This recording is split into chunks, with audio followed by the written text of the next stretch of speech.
of New York and New Jersey, MTA and the New Jersey Transit to make sure that that occurs. And so we pray for the victims and their families. We are on the scene. We're going to continue to monitor what's going on.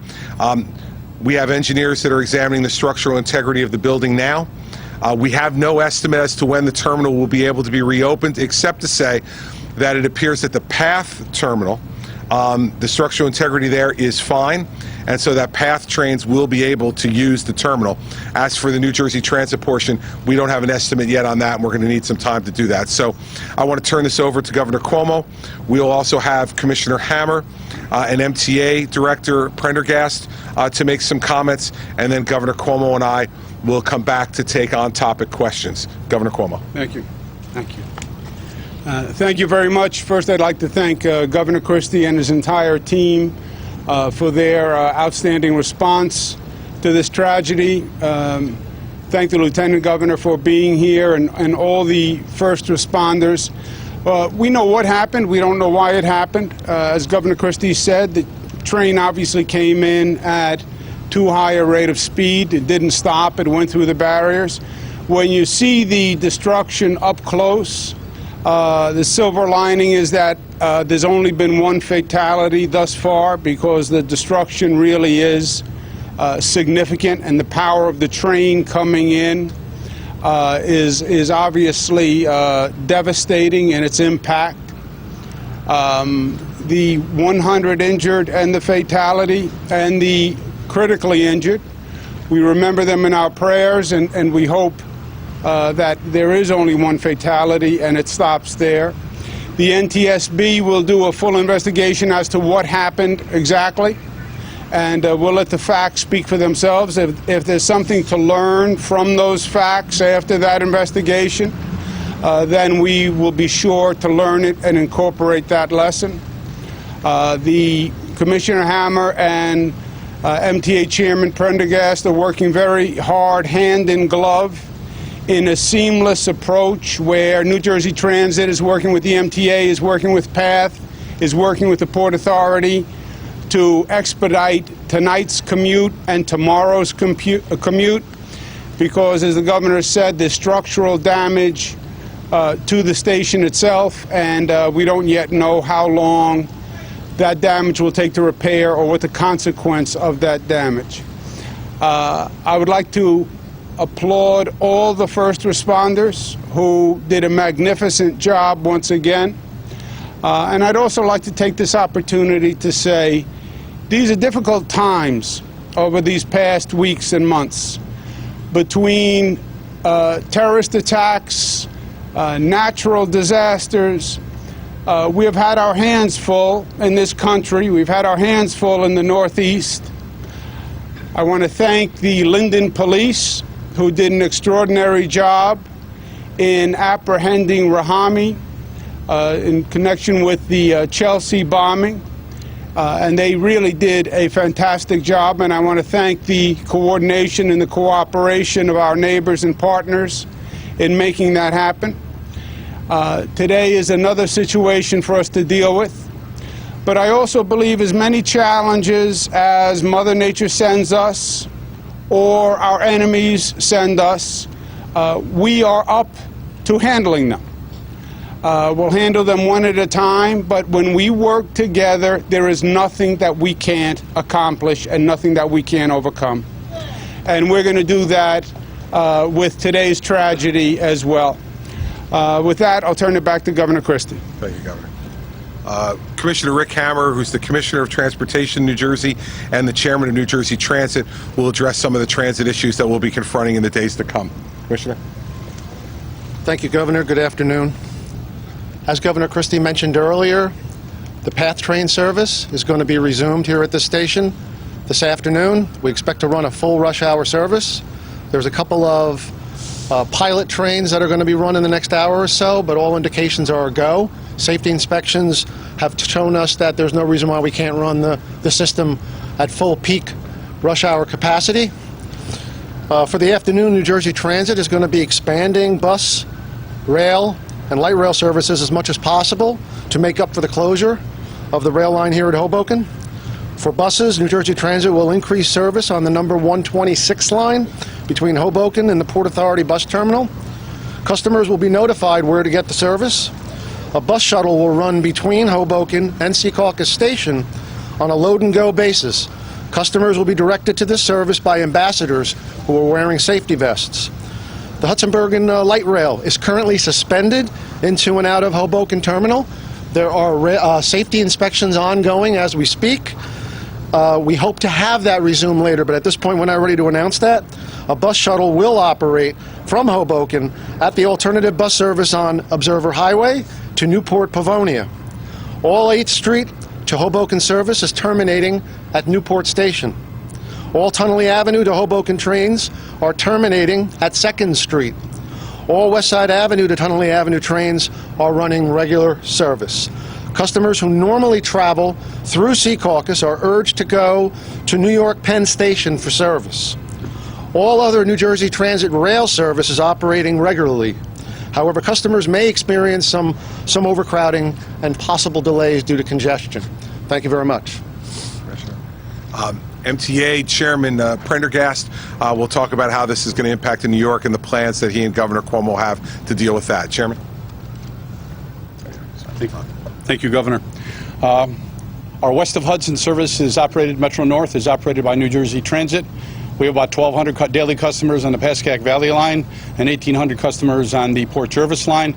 And for this evening's rush hour, those customers should utilize the Hudson service and go to the Terrytown and Beacon stations, where we will have buses to be able to transport them to their ultimate destinations in New York west of Hudson. We will be cross-honoring NJ Transit monthly commuting tickets. And in the morning, and depending on how long the terminal is out of service, we will have bus service in those stations, picking up people in those stations west of Hudson and bringing them back to Beacon and Terrytown. Thank you. And Governor Cuomo and I can take some on-topic questions. Governor Brian? What would you say Brian? the high rate of speed is Brian? at 1 mile Did per you hour? get any indication at all from NJ Transit folks or any of the engineers on the scene as to when the tracks would be used again, not the terminal, but the tracks, to bring trains back into some sort of regular service? Not yet, Brian. Understand there are a few things at play here. First is the structural integrity of that portion of the building. Second is the power supply to the building. As you know, there's energized tracks there. As soon as this happened, if you've seen the way the damage operated, there were wires everywhere. Port Authority police, transit police made the decision to immediately cut power to that part of the building to ensure the safety of the people who were there. That was the right decision, and so we have to determine when it would be available to restore power to those areas. So there's a number of different aspects of this that have to be looked at by our engineers. Governor Cuomo's pledged full support of the Port Authority, along with me, to have their engineers working with transit engineers to deal with what we need to deal with here. The good news for some of our commuters who use PATH is that this will not affect PATH service at all, and they'll be able to continue to use the Hoboken terminal for PATH service. The structural integrity of those places are fine. So I think the governor and I both feel the same way. The most important thing is the structural safety of that building and the safety of the people that were there. Remember, the one fatality we did have was not someone on the train, but someone who was killed by debris that was created while they were standing on the platform from the crash. And so we need to make sure that the entire portion of that building is safe from a power perspective and a structural perspective, so that we don't have any unintended injuries going forward. So that'll be our first priority. When we determine that it's safe, we'll reopen the building, but we won't reopen it a minute earlier. And follow up? Follow up? I'm following up with him, please. Thank you. As far as all of this damage, even to use of the tracks without the terminal, say it would probably be several days? Can't tell you, Brian. You know, I'm not going to be overnight. It will be closed today. That much I can firmly tell you. Beyond that, as you know, I have many skills. Engineering is not one of them. No, it's true. No, it is not. Engineering is not one. I'm going to leave this one to the engineers. And unless Cuomo has some training that he hasn't revealed to me yet, I think we'll both leave it to the engineers. Yeah. Yes, sir. Engineer, and is it possible this might have been some sort of a medical emergency? What do we know about why this happened? We don't know a lot about why it happened. The engineer is fully cooperating with law enforcement in the investigation. And as I said in my opening statement, I learned a long time ago as U.S. Attorney, as I know the governor did as Attorney General, you don't jump to conclusions, you let the facts lead you to those conclusions. And so we have nothing really to add to that. The one thing, as Governor Cuomo mentioned, that we know is that the train came in at much too high a rate of speed. And the question is, why is that?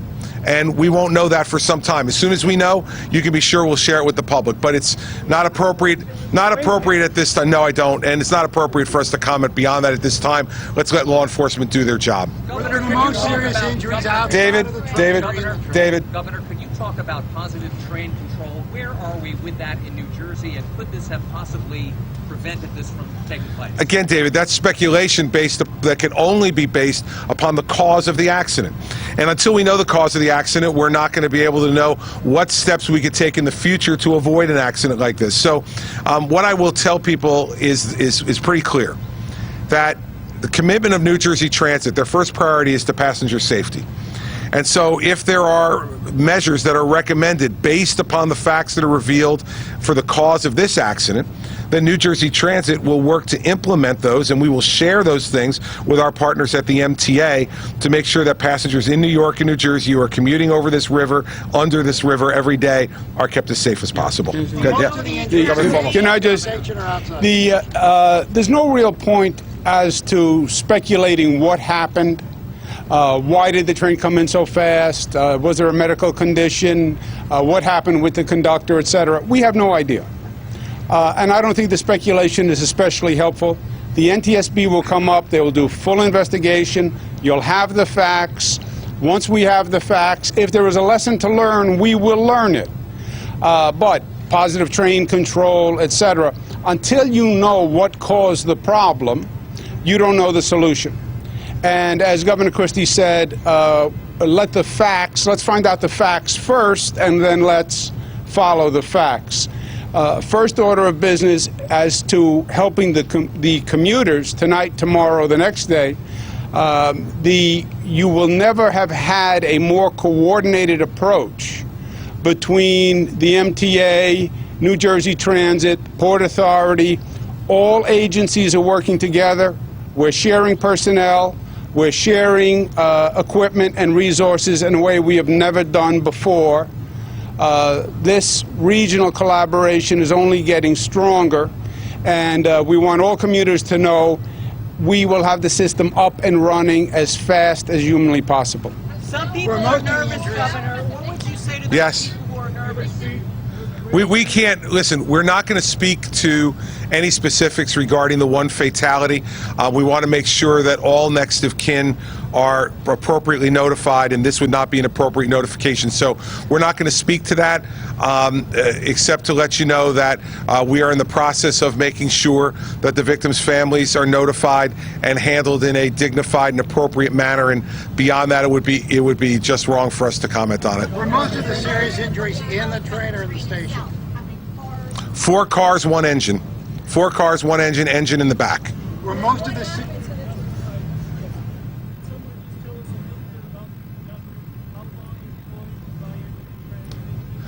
NJ Transit will release that information as appropriate. We're not releasing it at the moment while we're in the middle of a pending investigation. Were most of the injuries in the train or in the station?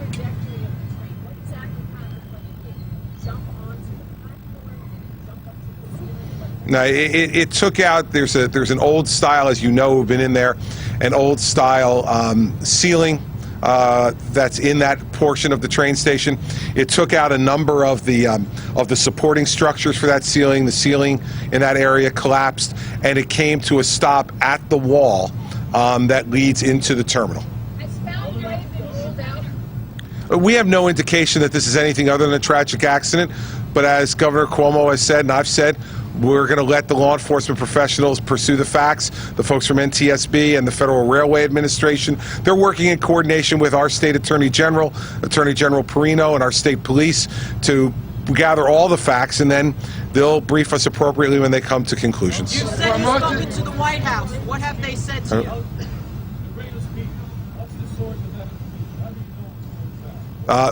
From eyewitness accounts.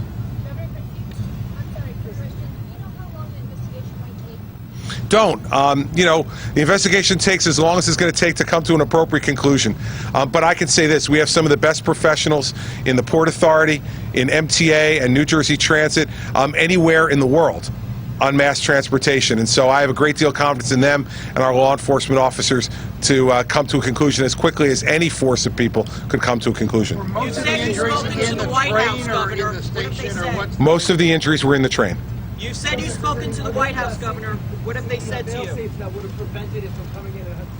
Again, we don't know because we don't know what the cause of the high rate of speed. Again, I heard what... No, listen. You speak English, I speak English. I heard what you said. Now you let me answer, and that's the way the system works. The fact is that we don't know what the cause of the high rate of speed was. Therefore, we cannot answer the question as to whether any other apparatus or systems could have slowed the train down or not based on that. So we're not going to speculate on that, and I appreciate your question. You've said you've spoken to the White House, Governor. What have they told you and advised you? The White House just offered their condolences for the victim and for their prayers for the survivors, and made sure that the NTSB and the FRA were coordinating with law enforcement here, and offered any further assets that we, the governor and I, deemed necessary to deal with the problem. It was a brief conversation, but the White House offered their full cooperation, and I thank them for reaching out and offering that cooperation. And in terms of the exact speed of the train, you said that the... I don't know the total number on the train. There were 108 injured and 1 fatality, as we said before. Well, they vary. Some were people who were able to walk in, and some who were taken by New Jersey Transit bus to a hospital, graded up to those who were removed by ambulance. So there's a varying degree of them. Right now, we don't have any reason to believe that there'll be any further fatalities, but again, that's going to be things that are determined by the care and treatment that are given at the hospital and the severity of the injuries as they came in. But right now, the only fatality we have is the one that we mentioned already.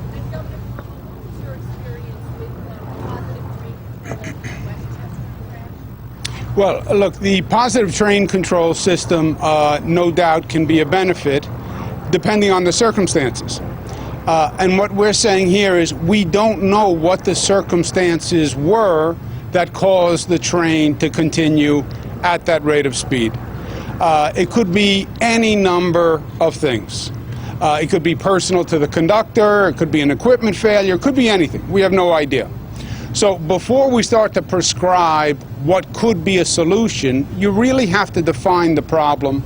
You won't have the problem defined until after the investigation. I know human nature says, how did this happen? We want to know, and we want to know now. Unfortunately, we won't know today. We won't know until the investigation runs its course. But the train did come in at a high rate of speed. When you see the damage, if anything, I think the silver lining is that there was only 1 fatality, really was a blessing. And as soon as we have the facts and we know how it happened, if we can come up with a reform and improvement that makes sure it doesn't happen again, that's exactly what we'll do.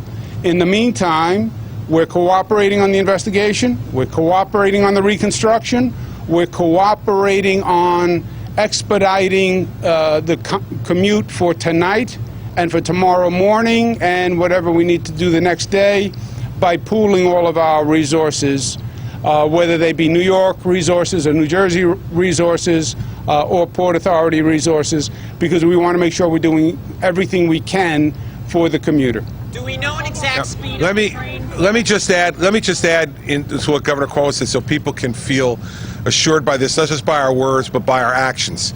The fact is that over the last 6 years that Governor Cuomo and I have served in these positions together, we've gone through Hurricane Irene, Hurricane Sandy, and a number of terrorist attacks. What that's done for our relationship and for the relationships of our staffs has been these folks know how to deal with a crisis. That's why the first call that I received this morning after getting the call from my staff about this accident was from Governor Cuomo, who was preparing to go to Israel and canceled his trip in order to be here to help manage this crisis with me. So what the people of the region need to be assured of is, I do not remember a time in the history of the state, when I've been observing it, when you've had a better and more tested relationship between the governor of New York and the governor of New Jersey and their respective staffs. And so when we say we're going to get this up and running as quickly as possible, people have a track record to watch from Irene, from Sandy, and from terrorist attacks, that the governor and I know how to do that, and our staffs know how to do it because we've been tested, as have the people of New York and New Jersey been tested. And that's one of the things you saw in there this morning, that regular commuters left the safety of where they were standing to rush to the train to help first responders evacuate injured people off the train. This region has developed a resilience that is admired by the rest of the world because of the way we've been tested. And so we have challenges, as the governor said, and we both believe that. But we have a system in place between the two of us and our administrations, and an incredibly resilient people that allow us to be able to confront these things very directly. So when we have more information to give, we'll hold another briefing, whether it's directly by the governor and I, or whether it's by our folks who are in charge of the minute-to-minute operations of this. We'll let you know. We appreciate you coming out today, informing the public, and we'll continue to provide information regarding the evening commute if there's anything to add to what Commissioner Hammer and Chairman Prendergast already told you. So thank you all for coming today. Thanks. Governor, will that be done by Good afternoon, everybody. I'm Thomas Roberts at World Headquarters of MSNBC in New York, and we've been listening to the governors of New Jersey and New York, and Gov Christie and Andrew Cuomo addressing the emergency situation at the Hoboken terminal this morning when, roughly 9 a.m., a PATH train crashed into this historic building. And we learned there from Governor Gov Christie that there was at least one fatality, 108 others were injured, and the person that was killed was actually someone inside the Hoboken terminal. They have not identified her, just saying that it is an unidentified female. We heard Governor Christie there talk about the fact that they want to be able to notify next of kin. The other 108 that were injured were taken to local area hospitals, some of them considered the walking wounded. But Governor Christie, they're also talking about the fact that there were so many passengers helping to triage others. And you can see just how chaotic and scary this was for folks that were trying to get to work in New York City on a Thursday morning. Hoboken roughly facilitates about 15,000 people each weekday as a hub for folks traveling back and forth. But you can see how everybody was lending a hand there to get people out of this twisted carnage of what was left of this four-car train with the one engine in the back. Now, the engineer did survive. We are trying to learn more about the identity of this person, but we do know that he is cooperating with investigators. The governors would not confirm the high rate of speed at which they say this train was traveling, but they do confirm that it was not going the appropriate speed, jumping the barriers and going right into the terminal. We have heard from both campaigns today about this, with Donald Trump sending a tweet at 2:05 p.m. saying, "My condolences to those involved in today's horrible accident in New Jersey. My deepest gratitude to all of the amazing first responders." And Hillary Clinton, speaking simultaneously at an event in Des Moines, Iowa, also talked about today's tragedy. Now, I also just want to say on a personal note, I was terribly upset this morning to learn about a train crash in New Jersey. That's very personal to me. I live in New York. People commute into New York from New Jersey. We had about 100 commuters injured and one died. I just want to send our thoughts and prayers to them, because it's a horrible accident that ran into the depot and caused all kinds of damage. So I want to lift up the people of New Jersey and New York today. We know that the NTSB is sending folks here to be in part of the investigation for this New Jersey transit train crash. The president has been briefed, not a full detail yet briefing on this, but Josh Earnest just said that the president is aware of it, and we'll be waiting for more information that will come from the NTSB. NBC's Tammy Leitner has been in Hoboken since we got word of this, speaking with witnesses and survivors. Tammy, what more have you learned? Hey, Thomas, as you mentioned, we have now learned that the one person who was killed is a woman and was not on that train. She was standing on the platform and was hit by debris. We also know that 108 people were injured. Most of them were on the train. Some of them were taken by ambulance to local hospitals. Others walked in. And also the engineer, critically injured but able to answer questions from law enforcement. We're told he is cooperating. And right now we know that train came into the station at a very high rate of speed. So the question that they're probably trying to figure out is why. What happened? We heard from both New Jersey governor and New York governor that all investigators are working together. A lot of different agencies from New York, from New Jersey, the NTSB, the Federal Railroad Administration, a lot of agencies, so there will be a lot of coordinating going on. Now back to inside the train station. Both people on the train and people standing on the platform described this train coming in at a high rate of speed. We spoke with one man who was standing on the platform. Let's go ahead and listen to what he had to say. All you just hear is just terror, like just screams and crying out, you know, just people yelling for their lives. And I'm standing at the top of the staircase and I just see all of this dust just kind of like cover the platform and everything. And these people just started running up the stairs, like on their hands and knees towards me, like coming at me with like this look of like intense fear in their eyes. And I just kind of froze. I didn't know what was going on, what happened. Obviously, a very traumatic scene for a lot of people. We spoke with a lot of people that were actually on that train as well as the platform, and they tell me that the people that were not injured were immediately helping those who were injured off the train. We're told people kicked out the emergency windows, were crawling outside of the windows, and were actually just crawling on the ground trying to get to safety. Thomas? All right, Tammy, thank you very much. And again, we know that the Hoboken terminal is closed until now. The governor of New Jersey saying that they have to investigate the structural integrity of this historic building because of what happened this morning, also saying that they need to be able to restore power to this. The New Jersey transit system will be increasing other opportunities for commuters to get home, which means that they'll be using other services such as bus as opposed to coming out of Hoboken and that terminal closure. No expected date of when it may reopen. But we get back on the campaign trail after this, and we'll take you to Hillary Clinton's event in Iowa and then also the Donald Trump event that's going to take place later today in New Hampshire.